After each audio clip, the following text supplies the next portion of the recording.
Chapter 727. Madness. How can he be? Is he even human? If not human, then what? Yudhid, deemed by others as a monstrous non-human, maintained an indifferent expression and pressed forward silently despite the trembling words of disdain. Such remarks had become so commonplace to him that they now felt like a validation of his efficacy. But indeed, those who have undergone proper training are far more challenging than the soft, worthless fighters of the underground illegal fighting rings. The challenge was greater when facing fellow awakeners as opposed to non-awakeners. The greatest difficulty lay in predicting the abilities and fighting style of an awakener until faced in person. The awakeners from the Star of Nagran, particularly those with unique abilities, were notoriously unpredictable and lacked any discernible pattern in their fighting styles, making them even more formidable. However, the difficulty in combating diverse abilities mainly troubled those inexperienced with awakeners. Either could quickly deduce the nature of the opponent's abilities at the slightest hint of their use. This one must be of the natural attribute. If it's fire, just quench it with water. Before the awakener could even unleash fire, he was drenched and sent flying with a scream by a surge of water.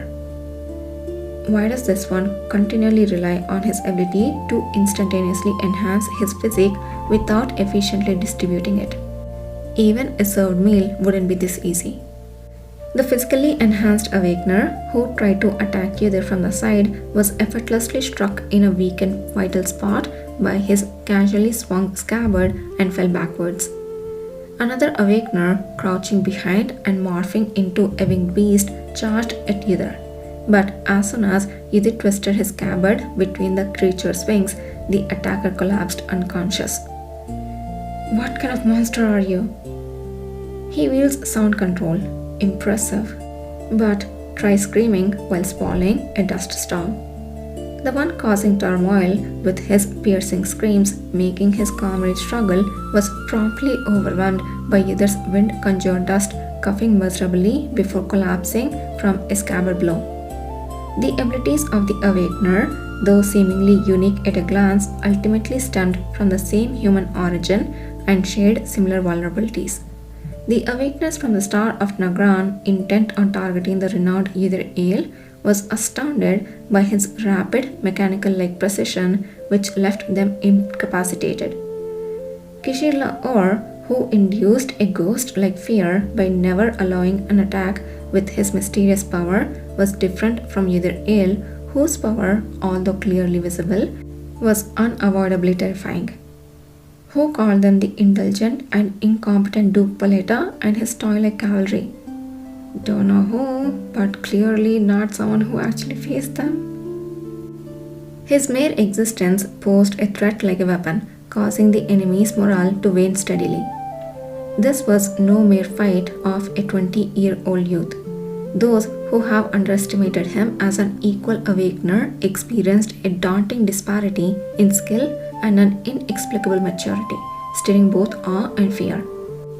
Among them, the awakener from the southern stronghold who had ambushed Kishir felt an intensified fear. They knew someone with such overwhelming power would not mercifully spare those who dared to attack their master. Had they known earlier that a monster like Yudhir was with Duke Paleta, they would not have left their stronghold so easily. Among them, there were those who had believed that Nahan's repeated defeats against the cavalry were due to collusion. Only now did they realize that it was a miracle Nahan had managed to return each time from facing a monster like Yudhir Ale.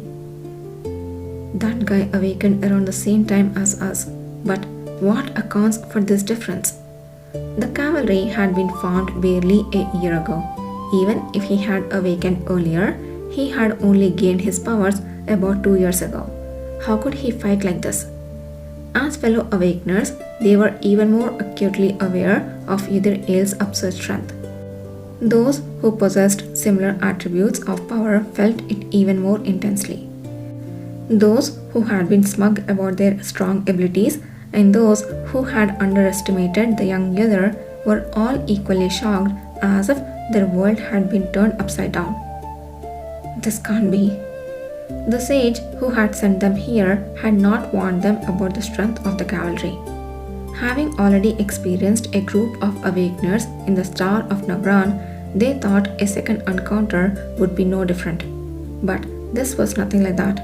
They were like in the belly of a gaping lion. The demoralized men hesitated and retreated, but instead of an escape, they found the smiling members of the cavalry guarding the encirclement. Ydir had been so overwhelmingly dominant that it overshadowed the fact that the other members were also experienced and adept in handling their powers. Hey, looking at Ydir, we seem pretty easy, huh? You dare infiltrate our branch? I will show you exactly where you tried to enter. What? You won't look? No refusal accepted? Your chance to leave is over. As the attackers targeting Ydir began to scatter in fear, he leisurely moved towards the location of the southern merchants he had trapped with his earth abilities. Initially, he had planned to head straight to them upon landing, but he was delayed by the unexpectedly large number of the Star of Nagran Awakener who fiercely had targeted him first. If it weren't for the comrades assigned by Kishir, even after capturing them, he would have been concerned about their escape, preventing him from fighting so freely. Initially, he had thought Kishir's concern excessive, but his decision had proven to be significantly helpful. This demonstrated Kishir's exceptional ability to read the flow of the battlefield.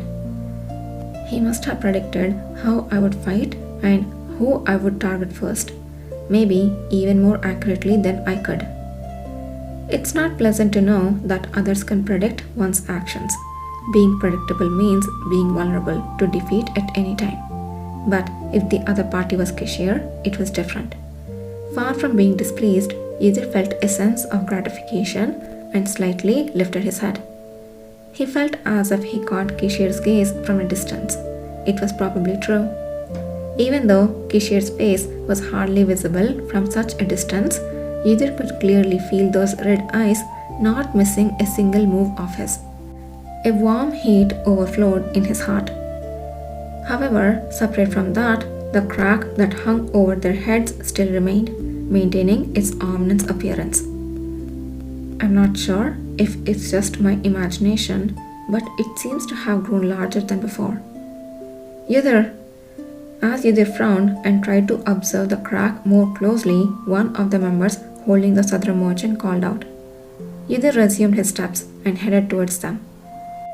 Jürgen Schiller, the awakener with wind and air attributes, was sweating but did not lessen her grip on the subdued southern merchant. As Ydir approached, she spoke. I was wondering when you would come. What's with everyone clinging to you? Finally, some relief. The one you got? I took their weapons and belongings and buried them in a pit. I will dig them out now. As Jürgen used her powers, the face of a semi-conscious person emerged from the pit. Ydir grabbed the person by the scuff and pulled them up. A woman's face with red skin was revealed as her robe flipped over her head.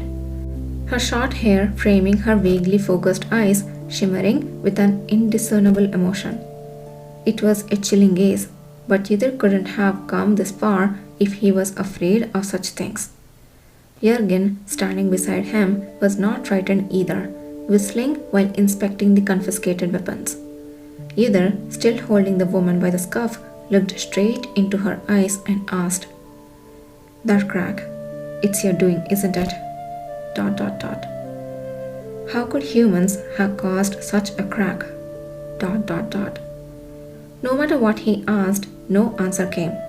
There was no response, as if her tongue had been cut off. Well, I didn't expect a cordial response anyway. But the actual leader of these people, Aton, wasn't so reticent, having spewed quite a bit of nonsense. Perhaps mentioning what he had said would provoke a reaction. Ydir recalled a particularly noteworthy phrase from Aton's ramblings. Is this the result of your nonsense about repercussions of imbalance, turning this into the land of the Black Moon? ... Indeed, For the first time, the woman blinked and showed a reaction. A hint of emotion flickered in her distinctly southern dark eyes. Wait a second. So I was thinking the whole crack thing was like a natural disaster kind of thing. So if it is caused by the people in the southern countries, well, the only thing is to go and defeat the people. I mean, that kind of came off a little bit odd, but what I was trying to say is, before it was more of like an intangible power, right? This crack suddenly opening and these monsters randomly showing up without any reason or anything. But now, if a person with magic power or some other power is kind of like summoning these things with like cracks and stuff, then you just targeting them would be the best course of action to stop the natural disasters. And assuming it is from this southern countries or kingdoms or south to the desert, I don't know what they are.